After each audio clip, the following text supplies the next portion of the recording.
Hey, good afternoon, and welcome to today's episode of From the Command Post. We're live from the Public Safety Training Academy here at the Command Competency Labs. I'm Battalion Chief Mark Davis, and would like to welcome you all to our last series episode for 2023 on our YouTube TV channel. Today, we're going to talk about some of the results or overview, summary, however you want to think about it, of the recent command competencies that occurred in the fall. If you're not familiar with that program, you'll learn more about it today, but basically all of our chief officers go through some type of evaluation, peer assessment involving competencies related to the management of an emergency incident.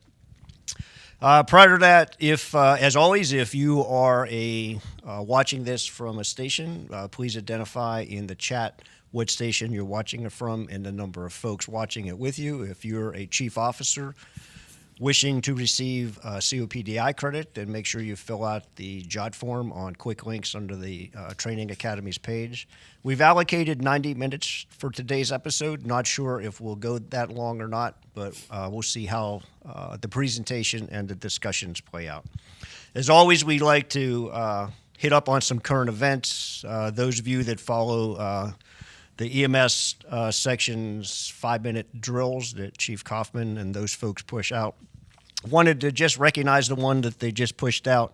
I think that's pretty spectacular there, right? We deliver thousands, we make thousands of runs on EMS. And if you look there this year, the outcome of what occurred on a number of those incidents, right? There are people walking around Montgomery County today who were dead, basically, right? And that our folks, one way, shape, form, or another, brought them back to life, and in many cases of that, a successful, right, useful life, cognitive ability to work. So those folks who are out there doing it, right, it's not me. Chief officers are not most out there delivering ALS and BLS care. It's the folks on those ambulances and medic units and paramedic engines. So really good work on that. Thanks for Chief Kaufman and his crew for taking time to recognize that. And it's always worthy at the end of the year to learn the good things that you did. And that was a lot of good stuff.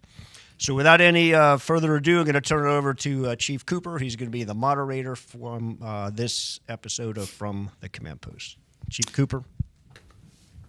Hi, I'm Gary Cooper, Division Chief, Division of Support Services. Let me start by introducing our panel members today. We have Battalion Chief Steve Mann, 3rd Battalion on the C shift, Assistant Chief Matt Carrigan, the Operations Executive Assistant Chief, Assistant Chief Tracy Mcdonald, the Special Operations Assistant Chief, and Battalion Chief Raphael Gibson, who is now the 3rd Battalion Chief in charge of the entire Command Competency Program, correct? Yes. Okay. So aside from getting into the nitty-gritty of this year's exercise and what we learned, what we didn't learn, and some things to put in our toolbox, I thought today would also be a good opportunity to lift or remove some of the mystique involving the Command Competency Program. So when I pass the microphone to Battalion Chief Gibson, we'll start off by giving a little bit of history of the program, why it was developed, what was Chief Carr's vision, and how we start in July really putting this thing together all the way through December, and we'll probably start talking about it again in a couple months, right? So it's almost a nonstop program for now Chief Gibson and the people that he empowers or brings into a system. So with that being said, I'm going to happily give the microphone over to Chief Gibson. Hi, so good afternoon, everybody.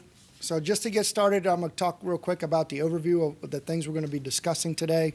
Right, as Chief Cooper said, we're going to talk about the purpose, some of the definitions that are involved with the program, some of the policies and procedures, some of the history on how we got to where we are today, and a quick overview of what the new process is to a new CCO to our department, an incumbent CCO in our department, and some timelines as far as how long does it take to create this exercise and how we come up with the exercise. In the end there, we're going to talk about specifically to the 2023 exercise, the things that we wanted to accomplish, some of the hot topics and how we got there, and some of the changes that have been made to the command lab in the recent years. So to start, let's talk about the purpose, right? So the purpose of our program here in Montgomery County is to improve and maintain the knowledge and the skills and the abilities of our chief officers. So in other words, We want to continue to make our chief officers better. We want to continue educating them so that we can improve our fire ground safety, our command structure, and so forth, right? So to improve the system operations through identification or wide pinch points, we refer to them as pinch points, to increase health and safety to all of our personnel, right? So the command competencies program impacts not just the chief officers, but those people that we serve as well. Some of the definitions, COPDI, you guys hear us talking about COPDI a lot, right, when we run these programs. So Certified Officer Professional Development and Improvement. So the goal of putting on COPDI is to continue to increase the knowledge base of our chief officers, to continue pushing the envelope and making our system better through education. So MCFRS sponsored training is any training offered by the training academy. For example, today would be chief officer or MCFRS sponsored training. Let's see here. Other definitions, non-sponsored training. We also accept non-sponsored training, and we're going to talk about this a little bit later. Every chief officer has to obtain 12 hours of COPDI each year, right, calendar year. And out of those 12 hours, half of them have to be MCFRS sponsored training, and the other half can be anywhere that meets NFPA 1021, which is our fire officer professional qualifications. So anything leadership, anything, some college classes, right?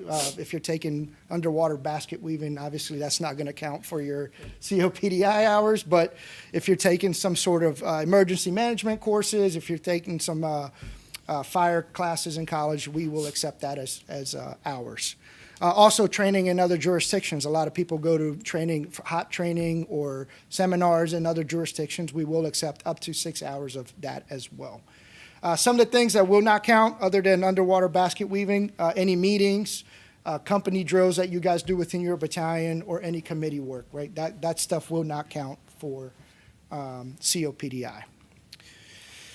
So now we're getting into some of the procedures and some of the policy that govern the training academy and the program itself. If you go into the policies, the MCFRS Training Academy, the training section, is obligated to provide 36 hours of COPDI a year.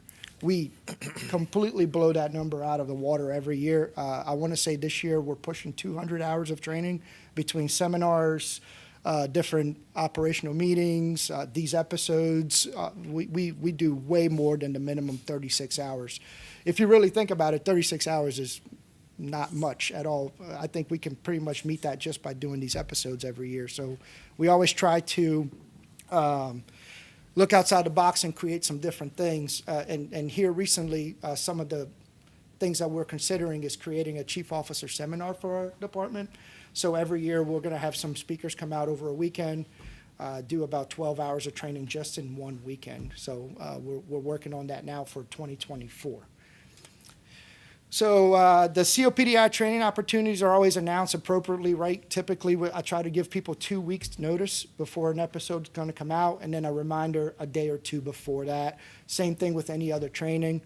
That way it gives people plenty of time to, get it on their schedule. We all know that we're all doing a lot, so we try to give notice so people can actually attend these things. All right, some of the policies that govern the program are Executive Regulation 3608 AM, which is the certification standards and training. Policy and Procedure 2305 AM, Command Officer Professional Development, which is actually the COPDI policy. And then Chapter 21 out of Montgomery County Code.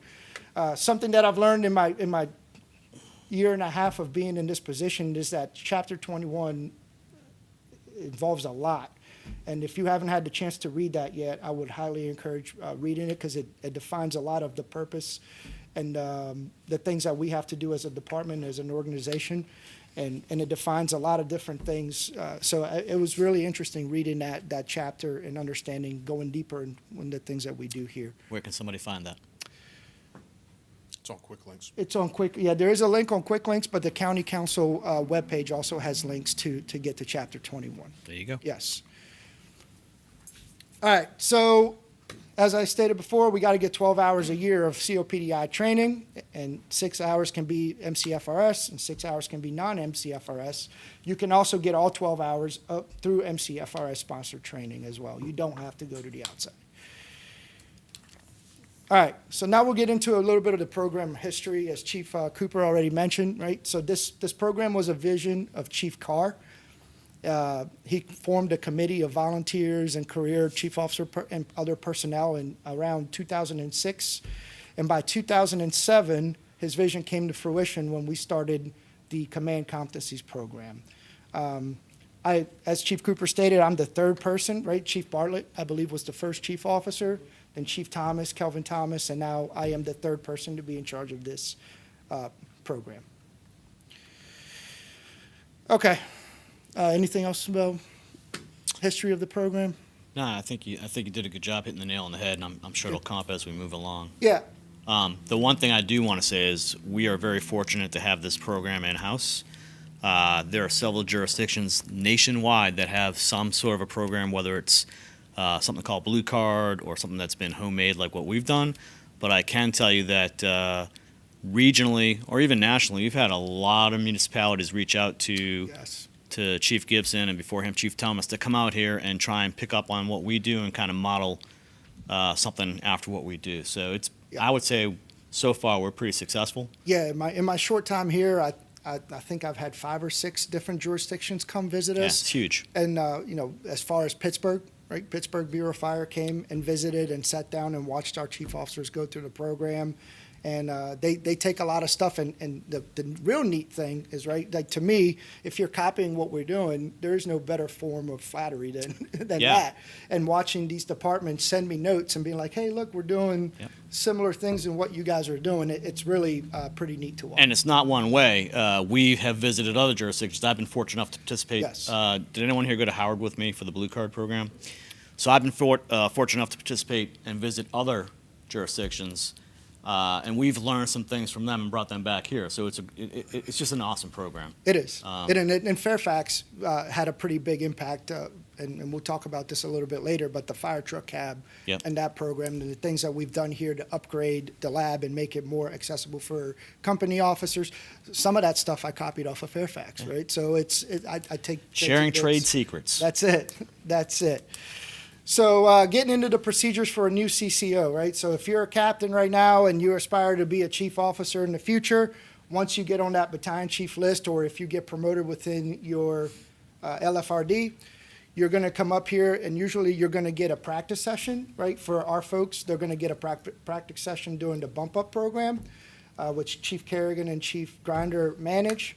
Right, and during that program, they get to spend a day here with me in the command lab, and we do a lot of talking about just these things, like what is the program about, how it came to be, what are some of the policies they need to be familiar with, and then we run them through exercises all day long to kind of get them prepared for how we do things in the lab. Right, so after that, they have to complete a written exam. The written exam is about 100 questions for the new CCOs, and they're all policy-driven questions.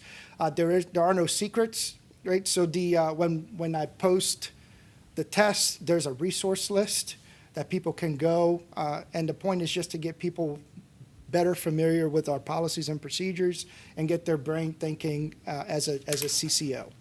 So once they complete that test, and you have to get an 80% to pass that exam. So once that's completed, they have to pass then 3 practical exercises. And they're scalable, right? So the first exercise is going to be something like a single-family dwelling, and then the third one will be something usually non-SOP driven, like a rail, airplane crash, whatever it may be. It'll be just something different. And then just like everybody else, even though you're a new CCO, you still have to complete your 12 hours of COPDI.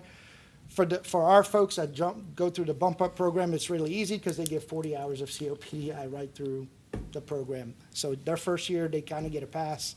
Then the second year, they have to get a little bit more engaged. All right, for incumbents, all of our certified chief officers must successfully complete the annual competency examination, right, to continue their IECS certification and as a CCO. And they also have to get that 12 hours of COPDI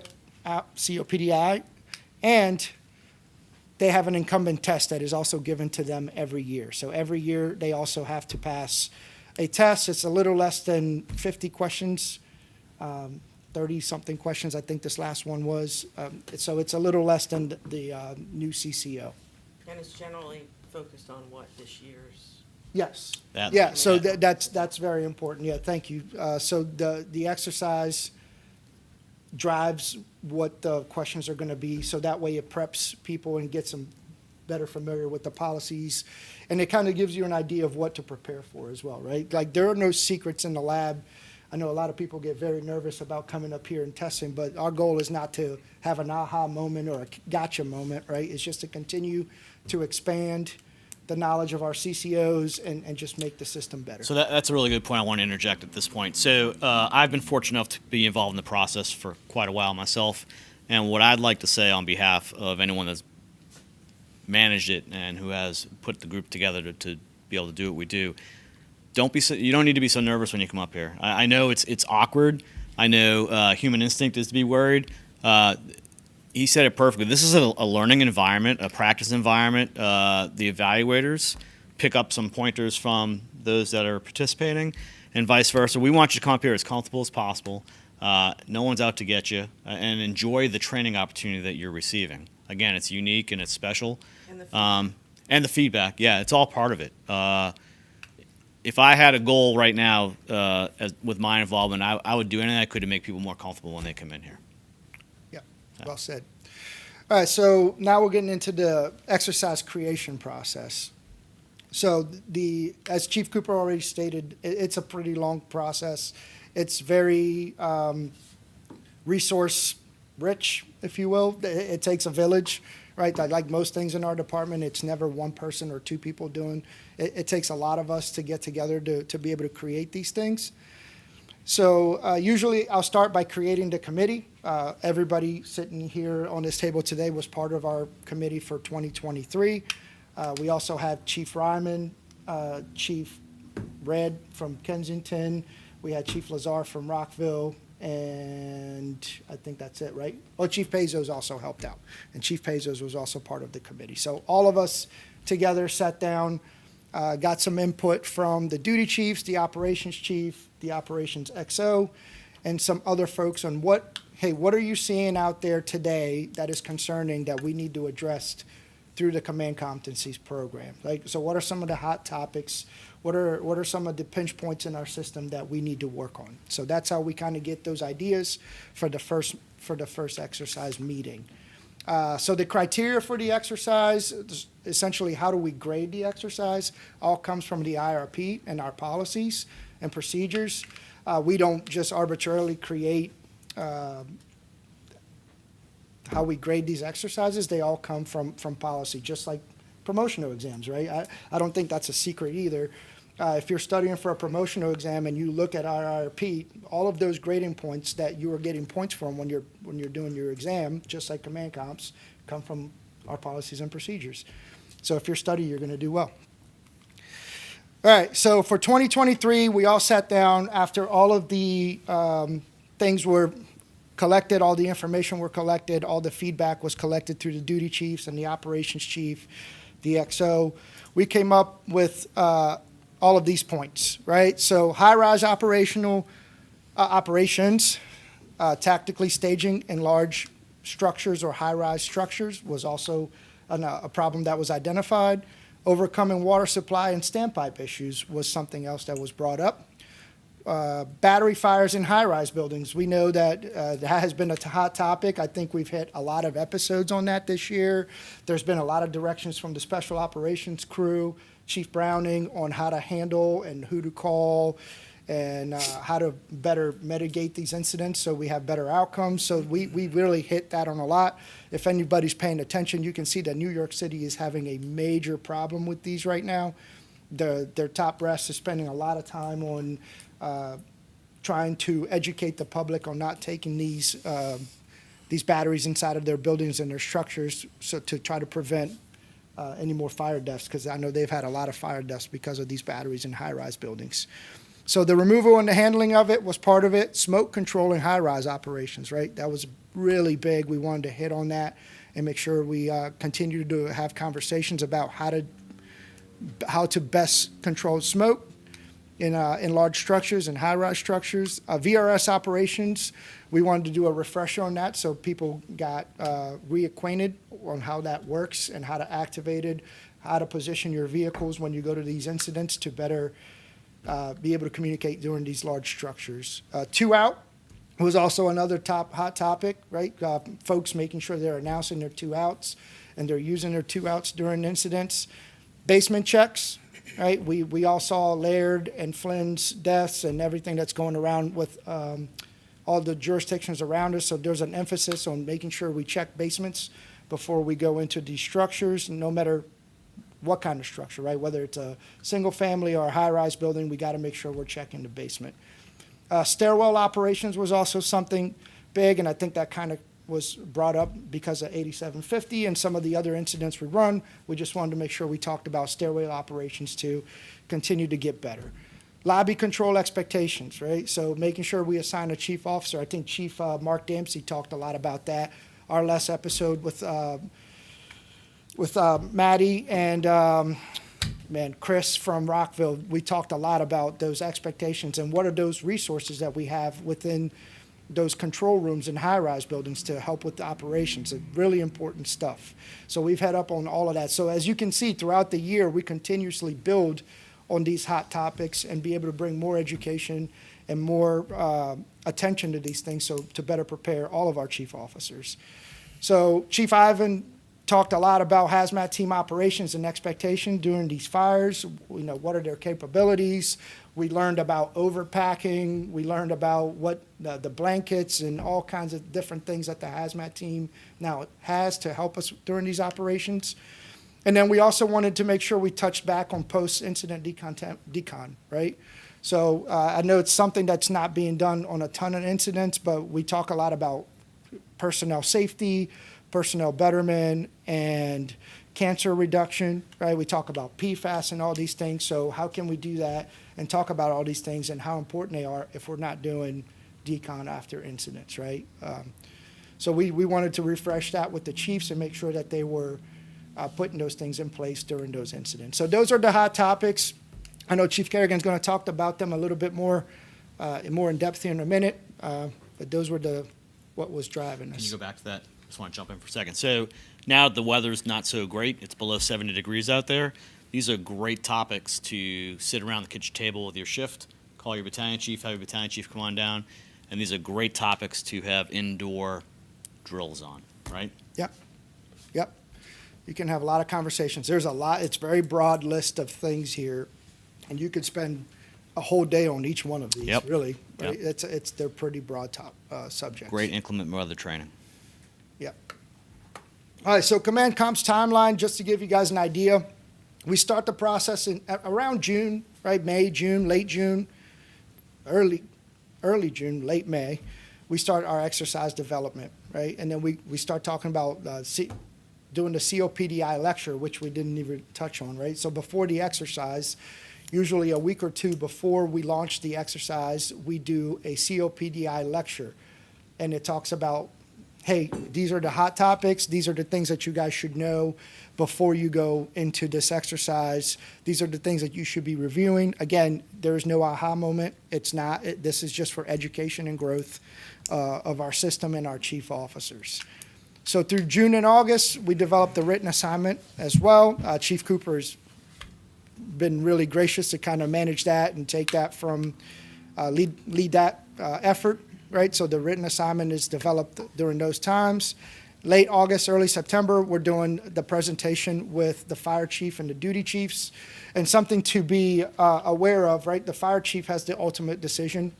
And so once we complete the development of the exercise and we talk about what are the hot topics that we're going to cover, we present the exercise to the fire chief and he gives us the final blessing to go ahead and run that exercise. There's usually quite a bit of discussion about the grading criteria and what is a fail point and what is not, right? So once that stuff is ironed out and discussed, we move on and we go ahead and start doing some beta testing and moving forward with the exam. So usually the developers and a couple other people will beta test the written assignment, right? And then after that, we beta test the actual practical exercise. And while we're doing that, we're also running all of our evaluators through the training as well, right? And now when I got here, I know it was a big point for me to make sure that everyone was going through the exercise. So I'm going through the exercise. Chief Tracy, Chief Mann, Chief Carrigan, all of us are going to go through the exercise, even in a beta testing phase, to make sure every single person within the system, no matter who they are, what rank they are, how they participate, we all go through them, right? So all of the evaluators, all of the developers, we all get to do the exercise. So after all the evaluators, the developers go through it, we train the evaluators, and then the evaluators, once they're checked off, they're able to start going live and testing the remainder of the workforce. So the COPDI lecture is then developed around mid-September, and this year, I think by September 15th, we had our COPDI lecture, which we talked about high-rise fires, we talked about batteries, and so did the written, right? And we were able to get the exercise going. We started September 26th, and this year, for the first time, we were completely done by December 1st, which gave us the ability to do this, right? To review our process. We never had a review process where we actually got to go, hey, how did this go? What were our issues? And able to talk to the rest of the workforce about the entire process. So I really, this was something I wanted to accomplish, to be able to get here and then review what we did and have a conversation with everybody about the program and the test. All right, talking a little bit about the command lab. So primarily, we use Fire Studio now not Fire Studio, I'm sorry, SimsUshare as our main program to develop and implement promotional exams and run the command comps. We still have a lot of incidents and different things in Fire Studio, but we're starting to phase that out a little bit. The command vehicle was always inside of there, but here recently we were able to acquire a fire truck cab, thanks to Chief Bush and those folks over there at the CMF shop. There were 2 fire trucks that were getting ready to get deadline, and we were able to have a conversation with the support services folks and obtain a fire right, and get a fire truck cab to kind of mimic, right? So nobody else in the nation that I know of has a fire truck cab inside of their command lab. So we now have one, thanks to his gracious donation there to us. So we were able to work. You know, Nick and Jerry, I can't say enough about those 2 guys, and Aaron Hikes and those folks. They created an entire frame. If you guys can show that video, that'd be awesome. We were able to create a frame to the fire truck and put the fire truck in there. So the COLA group was our first group that got to go through the program, run some beta testing, and we were able to do on-scene reports with them. We were able to, mimic, do some role playing, put a driver in the cab and do some role playing with those guys and give them a little bit more of a realistic training as far as, hey, what are the conversations that are happening in the front seat? Okay, now you pull up, you got a 2-story single family dwelling, smoke showing from the basement, right? As you guys see on that video. Of course, it's not 100% realistic, but I think we move a little bit closer to putting some people under stress and be able to talk about decision-making, having those important conversations that the driver and the officer have in the front seat, and be able to mimic that. And then at the same time, after that, we were able to have really good conversations about tactics, right? Like what's a good line, we'll talk about reading the map, all those good things. It was really, really great. It was really well received, right? Escalero and Trowinski kind of managed that with Captain Brian Riley. They really did an amazing job. I want to give them a quick shout out because it was really, really, really awesome stuff. So while we're on the lab real quick, deviate real quick so everybody hears it at the same time. What is the official position on companies wanting to come up here and drill with you, or battalions or battalion chiefs or LFRD crews that want to come up here and run a simulation involving company officer type stuff and command officer type stuff? It seems to me that there are a bunch of different perceptions out there. So it would probably be good to hear it directly from you. Yeah. So I can say it here and say it to everybody now, right? The command lab is open for business, right? There you go. So now if you are a battalion chief and you want to bring the 3rd Battalion up here to do some officer development, you want to come talk about expectations on calls? What are the things that you want to hear? We are able to host the 3rd Battalion up here. You can just send me an email, say, hey, on this date, so I can hire the presenters and the role players, and we can come up here, and you have the lab for the day to come up and run exercises. We have about 30 exercises that Captain Riley developed. So there's plenty. Awesome. There's plenty of work. There's plenty of things to do. So then that's any battalion chief, right? Any battalion chief that wants to come up here. And even if a couple of individuals want to come up here, I don't want to get into promotional exam stuff because that gets a little muddy, right? But if a group of people wanted to come up here, as long as nobody was participating in the development of a promotional exam or anything like that, and they wanted to come up and use the lab, sure, Yeah. come on up and use the lab, right? I would just ask for a little bit of time because sometimes we have to switch out and those guys are very busy. So if you can give me a week or two notice so I can get Nick and Jerry to move the car or the fire truck if there are logistical things, and to hire the personnel to run the lab. Is there a form that someone can? There's not a form yet. Okay. No, not yet. I didn't know. Not yet. There will No, be. There will be. Yeah, thanks for developing that for me. I appreciate it. Gotcha. Thanks for, yeah. So, no, we don't have a form yet, but right now the easiest way is just send me an email and we can get you set up and get you up here. Right, so other things we also have in here, there's a small conference room, there's movable tabletops.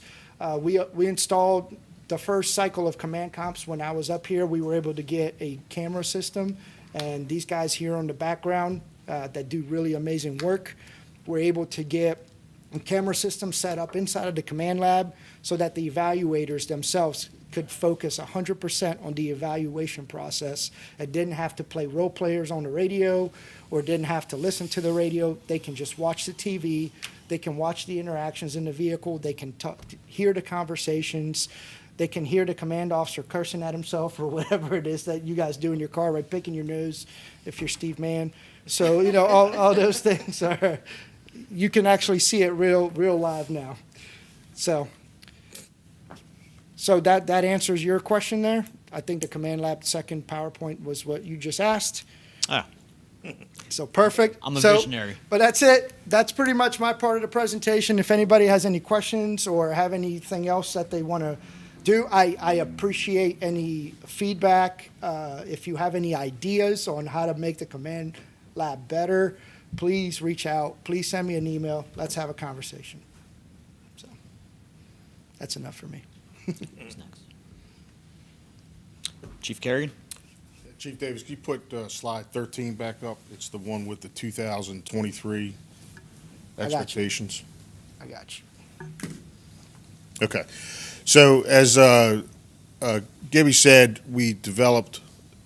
every year we develop a scenario that we try to base on structured around a real event or similar events that have happened within Montgomery County. We think they're more relatable, they're more realistic, and we can demonstrate that the situation we're evaluating people on has actually happened in the county. 8750 Georgia Avenue, I think was in February.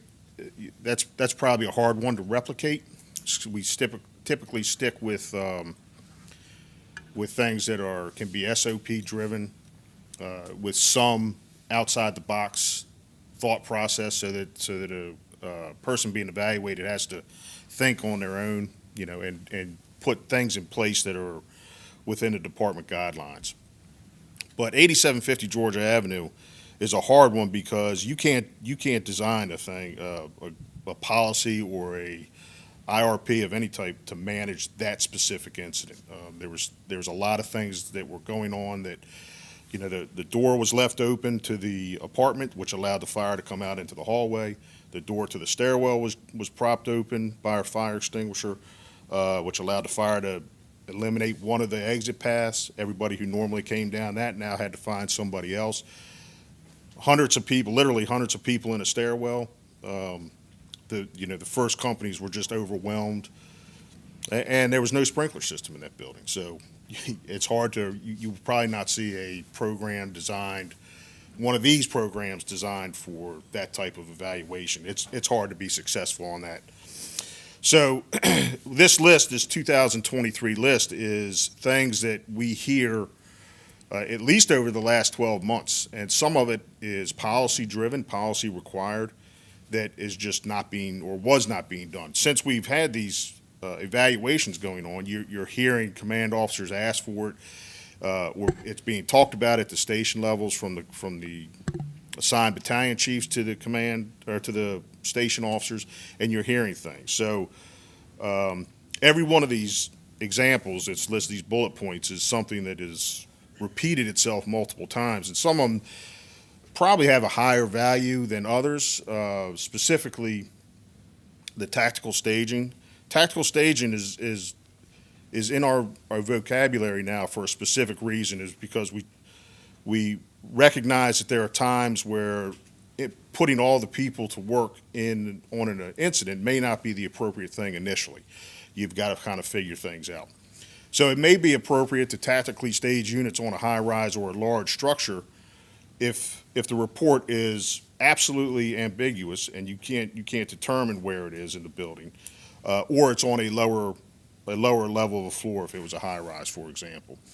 Tactically staging when the report is for the 18th floor and everybody's tactically staging on their apparatus, they could be blocks away and not even in the building. So they've got to get off, truck to the building, get in the elevator, get the stairs, and get up.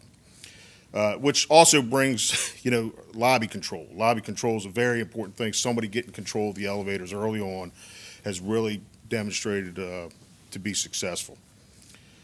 So tactically staging was a talking point in this year's scenario, along with some of these were built into the program or the evaluation this year, and quite frankly, some of them were failure points if you didn't meet them, but they are consistently failure points. If you went back several years ago and looked at the evaluation sheets, they are must-dos, so they're just being repeated. Lobby control, staging, staging, tactical staging, the 2-out, and the rapid intervention. So for a period of time, greater than 12 months, and I say that because I remember Barry Reed and I talking about this when he was still here, that the 2-out was just, there was a period of time where it wasn't even being called out. Nobody was even establishing it. And the fact is, we have to do that. It has to be done. If you go by our MCFRS policy, the only time it can't be done is when there's a known immediate life hazard. And I'll argue that if you have a known immediate life hazard and forego the 2-out, you can't turn around 2 minutes later and stage somebody in their apartment. Okay, so you have to think about that. If it's such a life hazard that you're going to forego the 2-out, how are you going to shelter somebody in place that's right directly across from the fire unit or on an upper floor, somewhere in close proximity? It just begs the question that maybe it's not being applied appropriately. So it's important. It has to be done. Same with rapid intervention. This year, the rapid intervention in this scenario was designed to say they're setting up in the lobby. What floor was the incident on? 12th floor. So that's an inappropriate thing, and I think everybody caught it. Right. Yep. Everybody caught that and moved it up 2 floors. And take that back to 8750 Georgia Avenue. I think it was engine 707 was the rapid intervention on that. Yes. The rig. And they really did some fantastic work that was outside of the rapid intervention stuff by getting people, occupants that were now patients, working code. The one was a working code. Some pretty critically injured people, but there was fire rescue stage 2 floors below. Now, had a mayday happened, and there was plenty of opportunities, there was actually several maydays and several times where there really was firefighters in jeopardy on that call. The rapid intervention probably would not have been as effective if they had this patient care. So, again, it's just not it's not easy to equate that incident with future testing or future incidents because it was such a one-off for our county. Right. But you got to do the rapid intervention along with the I, 2L. I think the goal was just to kind of incorporate some of the points, right? And we weren't going to be able to duplicate Yeah. that, but some of the major points we could kind of duplicate in a lab and educate our people to try to, Right. keep it from happening. And stimulate this kind of conversation, Yes. get people to think rather than just going through their menu of things that they know they got to say or do. Understand why you're doing it, and it all has a purpose, right? So Sure. establishing a rig doesn't do any good if you're not establishing it in the appropriate place. Yeah. Right. So an event on the 12th floor of a high-rise building, putting the rig at side alpha at the front door, what good does that do? Yeah. Which is another good point about this program, because it's an opportunity to just bring things back to center to talk about. Right. There is a lot that especially the unit officers and the battalion chiefs, the assigned battalion chiefs, have to remember that they don't have time to look up. It's not uncertain that it's not surprising to me that some of this stuff just starts getting omitted. It's like when something starts getting added to our vocabulary, it starts to stick. Yeah. Right? Right. So here's an example of that. The thing that we're hearing now from the unit officers, and sometimes the battalion chiefs, is the occupant status is unknown when they're on a scene. And that's not a function we function in. The crews on the apparatus have one of three things. They're either accounted for, they're not accounted for, or they're known to be trapped. The occupant status unknown is a piece of information that ECC is telling you that we have no further information on it. So it's a good thing for them to say it. It's not in our three categories for a unit officer or a command officer to say it. So we try to bring that back to center, and let's stick within our guidelines. The lower floor was a big talking point this cycle. The basement in high rises, the concern is open shafts. So we want to make sure that we're not dealing with a fire that originated in a basement or got into the basement, right? So if you could have drop down that was never started there, but if nobody ever goes and looks, you don't know. That should be a pretty quick check. Run down, check, look. If there's no smoke, there's no thing, you can start progressing up. But to have smoke on multiple floors on the upper level, and it's 10 or 15 minutes before anybody checks the basement, made it a talking point again this time. Conversely, if you go to a garden apartment, we've had several examples this calendar year, 2023, where we're operating on a floor and the fire is 2 floors below us or 1 floor below us in garden apartments. There's 3 or 4 incidents that at least 3 come immediately to mind, and high rises. We've had high rise where the calling party is on a floor and the fire is actually lower than them. So checking the lower floors and reporting that information back is the talking point, but you have to check the basements or lower levels, at least a quick one. It becomes more important when you're in smaller buildings, like a single-family house and that kind of stuff. And we've had a couple of near misses because of those, right? I remember I was brand new in the department back then, but Twinbrook, right? And those guys went to the floor above in a garden apartment. The fire was underneath of them, and we almost... Yeah, but if memory serves me correct, that was not... They were under the... I don't want to speak too Right. out of turn, put words Sure. in their mouth, because that was 15 years ago at least. Yeah, more than that. Yeah, it's. Let me put it like this: it's feasible to me Yeah. that I would have gone to that floor that they went to and thought I was on the fire floor. Yeah, absolutely.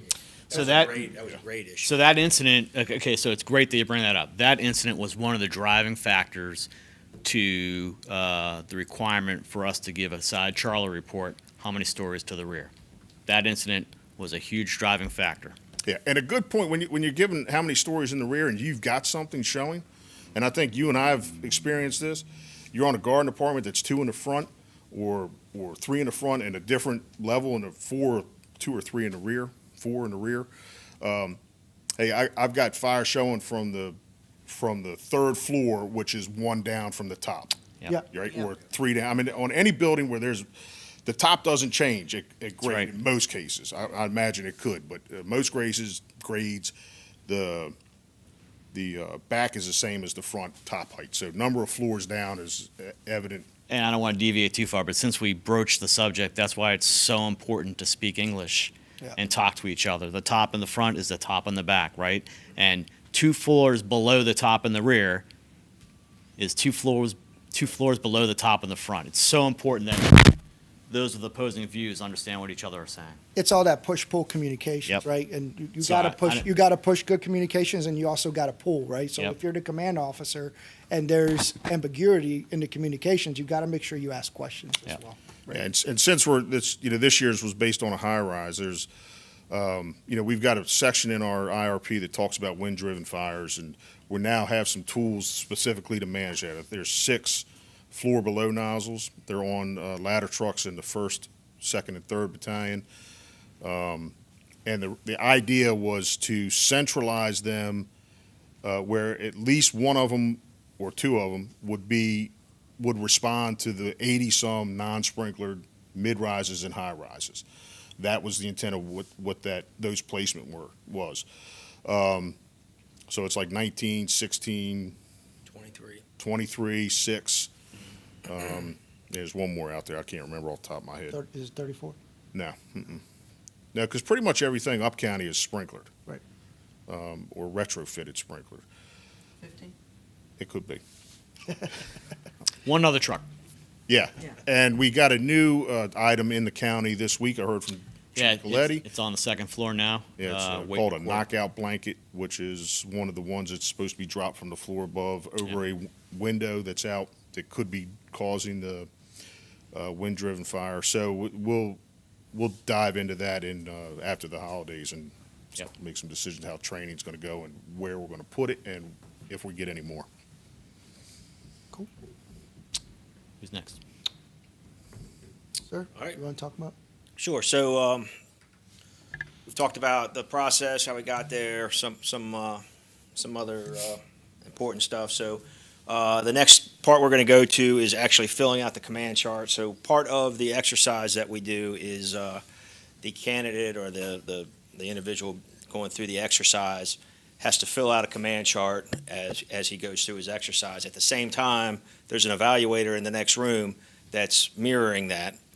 Part of the when he's done with his exercise and come in, we go through the talking points. We compare the 2 charts, and if they are done correctly, they should mirror each other. If not, we have some discussion about, hey, I don't see engine 705. Where are they on your chart? And if we can rectify it, great. If not, then we discuss why that's pretty important. So I pre-filmed a section of actually filling out a command chart.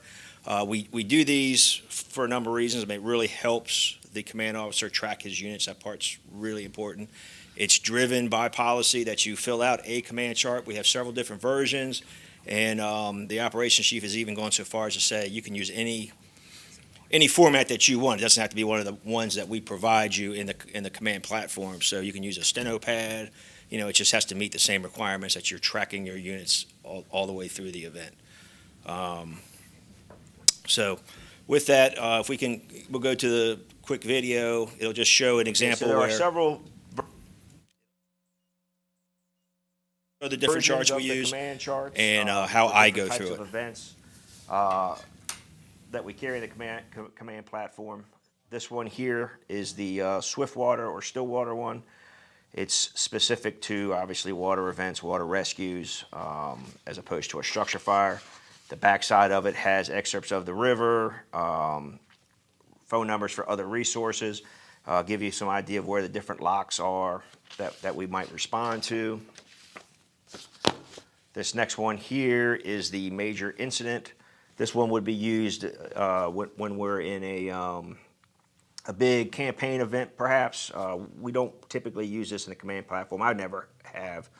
But sometimes when you're doing unified command with different agencies, this would be the way to go.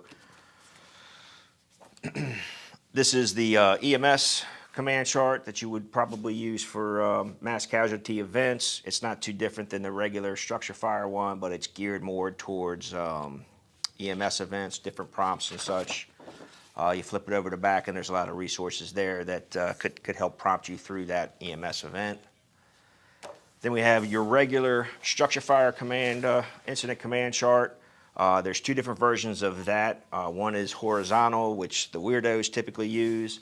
The one that most of us use, the only one that I use, and it's mostly because the other one just seems counterintuitive to me, is the vertical one. So real quick to go over how I track the units on an incident. We're going to use a structure fire for this event. These other ancillary ones, I don't use them at all because they all are counterintuitive to me. I use this command chart right here for any event that I'm on. If I'm going to be on a mass casualty event, a hazmat event, water rescue, this is what I use, and I just tailor it to that. I know that the other ones here, I can refer to it if I need some of the prompts on the back of it, or the CAGs. So this top portion here, I don't typically fill that out. Certainly if I do, it's going to be after the event. I start out right here on this left column where I will list the events that are due on that call. And for this one, we'll just make units up as I go along.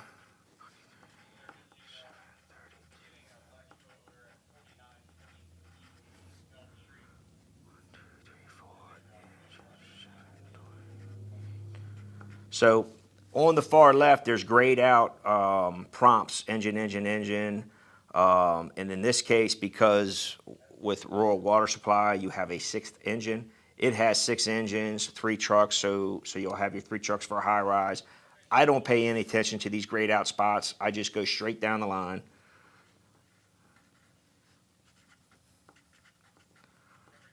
$723.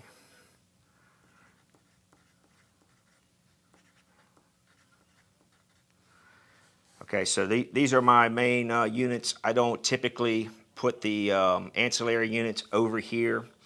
Once they arrive on the scene and I assign them, I'll put them where they belong over here.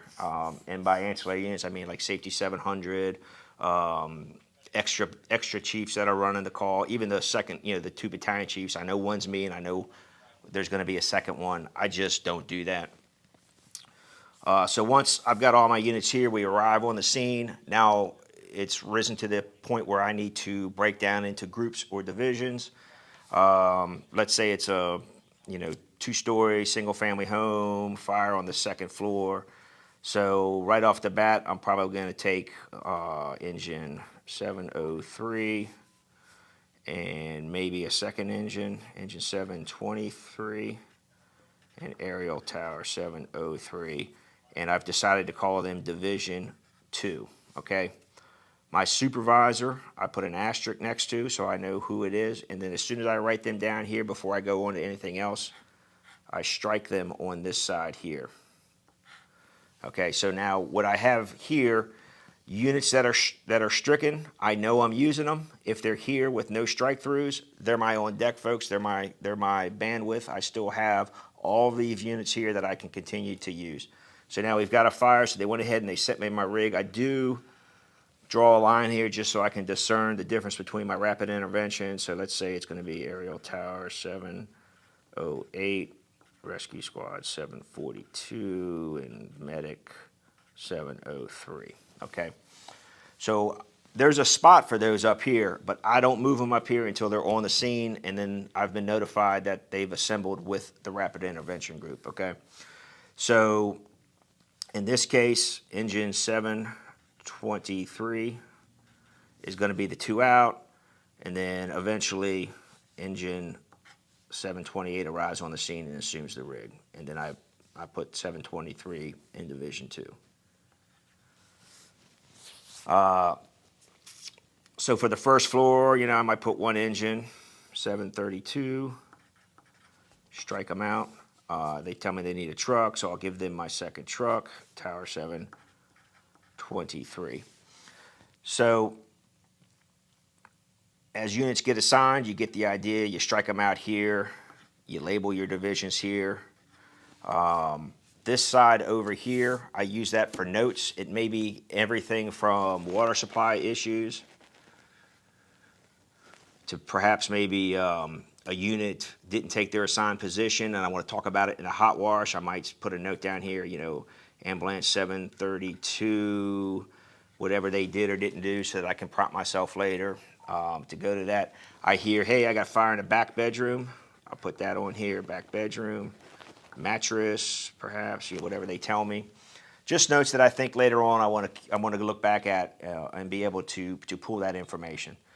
So this event has started to wind down, or we got to rotate units through. So now company 3 and tower and 23 need to come out and go to rehab. I'm going to choose a unit to work through rehab, and I'm trying to combine rehab and decon into the same conversation so that we remember to do it, and that the units coming out will actually go through that process. To me, it's up to the units or the unit that I've designated as the group supervisor to discern whether or not it needs to be a wet decon or just a quick gross decon. So let's say in this case, I've decided to make ambulance 703. I've taken them to make them the rehab group supervisor, and I'm going to take medic 703 as well, and let them run it. Ambulance 703 is my supervisor. So now I'm taking engine 703 out of Division 2, and I'm moving them down here to rehab. When engine 703 is through rehab and they're ready to go back into my to where I can use them, I'll put them back over here, engine 703, and cross them out over here. Okay, so now I know I have them available to go back into action. The main thing that I concentrate when it comes to moving these units around is when this incident is over, the engine 703 or any other unit on here should never be anywhere on this command chart without a strike through, except for one time in one place. So when I see them here, I can kind of follow them through the incident. If I have them here without a strike through and down here without a strike through, I have no idea where they're at, and it kind of defeats the entire purpose.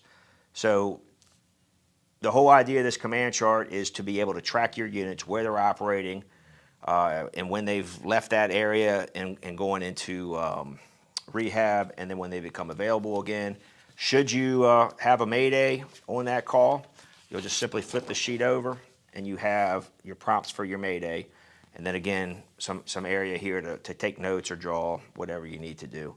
Once the mayday's cleared, you can go right back to your command.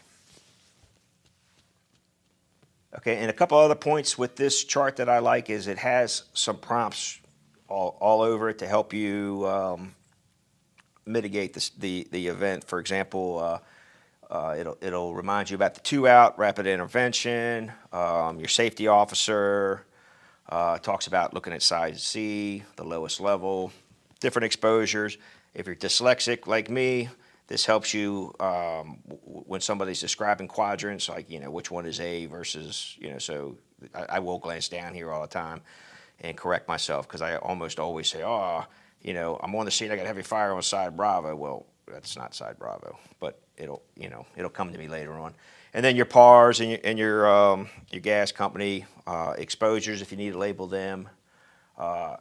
Typically, we try to use a pencil on this. Again, according to our policy, you can do it however you want. There's many ways to do it. This is not the way or the only right way. This is the way that works well for me, and this is the way that I do it. All right, so some examples of some command charts that I've accumulated over the time. Here's an example of a busier one. This was over last winter, a couple winters ago, over on Garland Avenue. Had a 2-alarm fire, so you can see quite a bit of units over here, moving them through, all the way through, like we talked about. Some notes over here. Here's one from some years back, over in Fives area. As you can see, some of these get pretty busy. Here's a regular, really nothing remarkable kind of fire. I mean, it was a fire, but as the units roll through there's nothing significant, nothing busy about it. This one here was a basement fire. Ended up being we pulled a victim out. He died a few days later, but even it was a small town out, so even significant events aren't necessarily really busy on your command chart. But going back years from that event, you can still go through and have a pretty good idea of what that event looked like. Okay, so like I said in the video, that's just the way that I manage it. You can manage those command charts any way that helps you mitigate the event. Some important aspects to that is, as you can see, I showed some old command charts. I don't keep all of them, but if anytime I think there's something significant about it, if I think there's some value to go out and do drills using those, or an event such as this, I will keep it. There are some folks that have had to refer back to them months, even years later, for litigation events. This is it. If you destroy this command chart, it's gone. We don't have a policy or a methodology for keeping them. So I guess that's going to be on you as well. I do keep a few. What else do you want to hear about these? So one of the things I think is important is if you're in your flow, you have a working incident, and I happen to show up to do whatever you need me to do. If I look over your shoulder in the window and I see I see what your process is, I'm not going to interrupt your flow, and I'm going to do a circle check for you or get in the car, whatever it is you need, without interrupting any kind of communication or flow you have going. Did we have a question from the field? I was going to add something.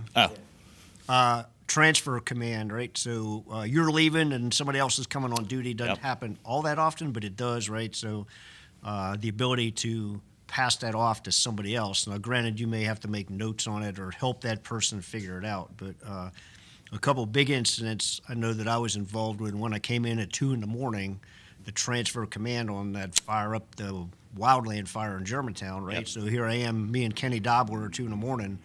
All right, tell me what you're doing, and here's what's going on with the command chart, and then passing that off. Because he leaves and I'm in charge, and then Right. same thing happened on Ritchie Avenue when we had those 3 houses on fire. I'm getting off at 5 o'clock. I got to transfer that to Chief Ridgely, and here's what's all going on. So in incidents like that, what I've done, I've had a few of those as well, is I'll take my muddied up command chart and I'll get a new command chart, and I will try to write a new beginning for them. Like, hey, all these folks here are available. These guys are already assigned. I have some folks in rehab, and it makes it a little bit easier than trying to read all of my chicken scratch through the height of the event. And to that as well as the event, even without transferring it, if your event just continues and goes all the way through and you're out of space on here, just tear it off and do the same thing again. Yep, that's what I was going to say. Okay. All right. So, one of the biggest things in the command comps and on the fire ground is accountability. And I think every after-action report that you would read always has an issue with communications, and it always has an issue with accountability. Right.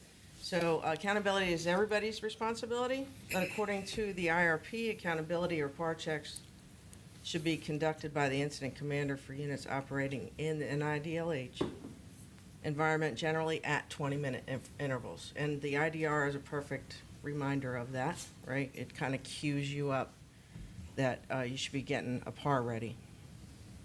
So everybody who came through command comps this year did a PAR check, but they were conducted in very different ways, right? So I'm going to give you a couple best practices that we came up with, and if anybody else wants to join in. First, give a warning that the PAR is coming.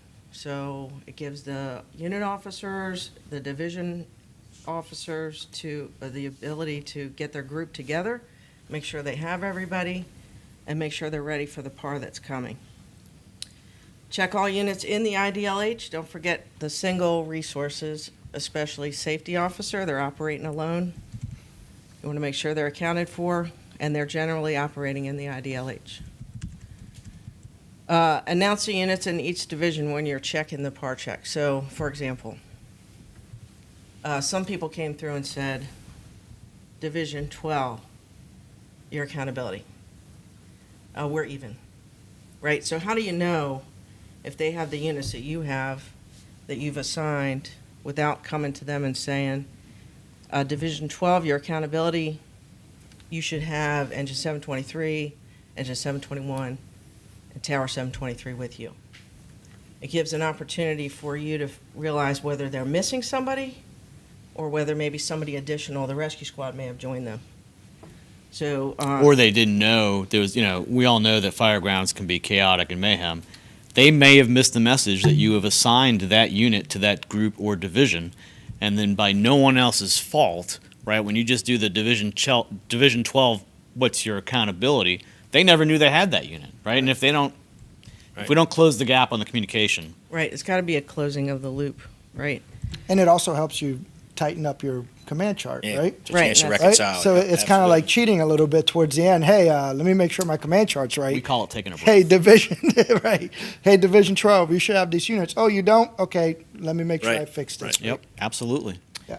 So one of the other things that I saw, at least for the people that came through when I was doing the evaluation, was there were people who were conducting PARs, but in the middle of their PARs, they were given direction, RL counts. Yeah. right? And so it is so easy to forget you're in the middle of doing a PAR check. If you start giving direction to people or taking feedback from the units that are on the scene, and then you never finish your PAR and get all the people in the IDLH. So luckily this time we had a second chief officer in the car who may prompt you, hey, did you finish your PAR? Oh, yeah, thank you. So my advice is conduct the PAR, finish the PAR, say the PAR is complete, and then go on and with your direction for the units. So accountability also applies outside of the PAR. So when I'm adding a unit to a division, engine 721, I want you to go back up engine 723 on the 12th floor. Okay, right? So at that point, if I don't close the loop in that communication by saying, Division 12, are you okay? I'm sending you engine 721. Well, then you never know whether they heard that or not. And that alleviates some of the issues when you're getting ready to do your PAR check as to where units are. So that's what I have so far. Anybody else have anything they saw? No, I think it's important for company officers to understand that as well, right? When the chief officer is doing their PAR check, unless your hair is on fire or somebody's falling through a floor, Right. try to hold that communications until Yep. they get through their process so we don't create problems with accountability. Yep. So it's a two-way. Yeah, you don't want to interrupt it. Yeah, so another trend that I caught on the handful of ones that I did this past season, where we've kind of lost our way with saying the word even, which is required by the IRP. I heard a whole lot of par. So here's another friendly inserted reminder, the proper terminology is now even, right? And along with that, I heard a lot of command officers say, you're PAR. Yeah. Well, in the IRP, it says your accountability. Yep. And then they're supposed to come back with even. And again, this falls back to what we said an hour plus ago. One of the important factors of the command competency program is to get us all back on par, all reset, all thinking again, Yes. and moving forward. Get everybody on the same sheet of music. Absolutely, 100%. Chief Davis, do you have any questions over there? We do not. Anybody else got anything? No, I think we're good. I think you did a tremendous job. How much time do we have left? I could fill it.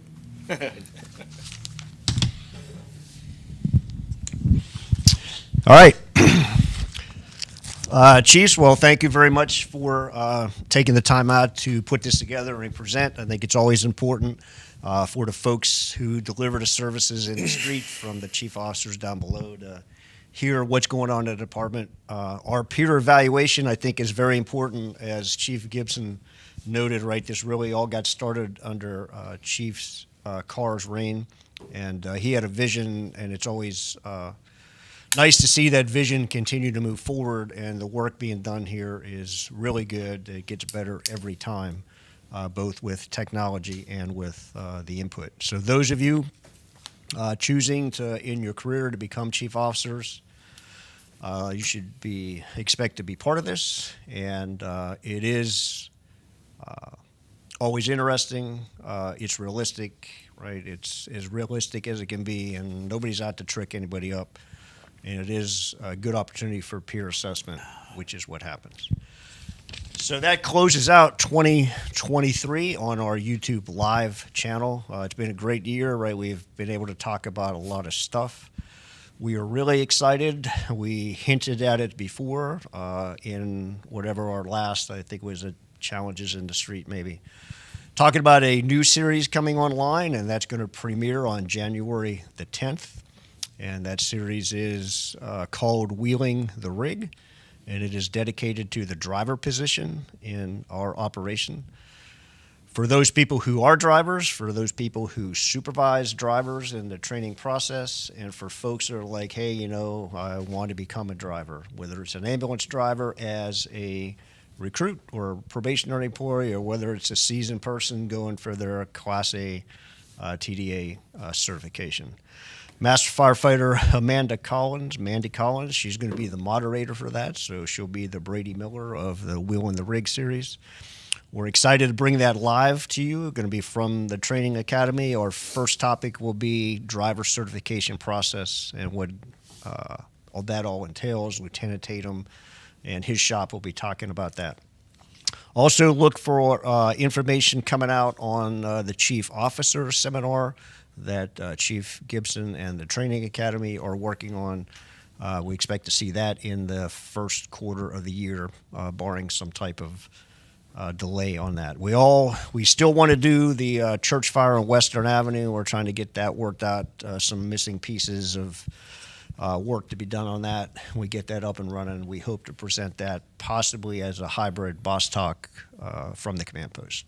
So really that's it. Again, thanks for joining us for 2023. We're excited to look at what 2024 is going to look like and premiere our new series, which will be the fourth in our series for the YouTube Live. That's it. So live from the Training Academy. Enjoy the rest of 2023.